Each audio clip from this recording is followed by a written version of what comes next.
అసలే దువ్వాడ జగన్నాథం బండి కష్టం మీద నడుస్తోంది. తొలి వారాంతంలో అదిరిపోయే వసూళ్లు వచ్చాయి. కానీ తర్వాత సినిమాకు ఆశించిన కలెక్షన్లు రాలేదు. అయితే తెలుగు రాష్ట్రాల్లో తొలి 4 వీకెండ్లలోనే 70% దాకా బయ్యర్ల పెట్టుబడులు రికవరీ అయిపోవడంతో నష్టాలు అనుకున్నంత స్థాయిలో ఉండవని అర్థమైంది. ఆరంభ సూరత్వం చూసి బయ్యర్లు లాభాలు కూడా ఆశించారు. కానీ తరువాత వాళ్ళ ఆలోచన మారిపోయింది. పెట్టుబడి తిరిగి వస్తే చాలనుకున్నారు. అయితే కొన్ని చోట్ల బయ్యర్లు సేఫ్ జోన్లోకి వచ్చారు. కానీ కొన్ని చోట్ల మాత్రం స్వల్ప నష్టాలు తప్పలేదు. సెకండ్ వీకెండ్లో ఓ మోస్తరుగా ఉన్న వసూళ్లు తర్వాత బాగా డ్రాప్ అయ్యాయి. దీనికి తోడు నాని సినిమా నిన్ను కోరి మంచి టాక్తో మొదలైంది. దీంతో డీజేకు పంచి పడిపోయింది. తెలుగు రాష్ట్రాల్లో ఈ చిత్రం ఇప్పుడు నామమాత్రంగా నడుస్తోంది.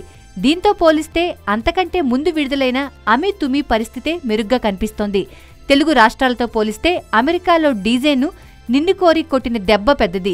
$2 మిలియన్ వసూలు చేస్తే తప్ప హిట్ కేటగిరీలోకి చేరని పరిస్థితి డీజేది. కానీ ఈ చిత్రం $1.5 మిలియన్ కూడా అందుకోదని స్పష్టమైపోయింది. 1.2 నుండి 1.3 మిలియన్ మధ్య డీజే ఫైనల్ కలెక్షన్లు ఉంటాయని అంచనా.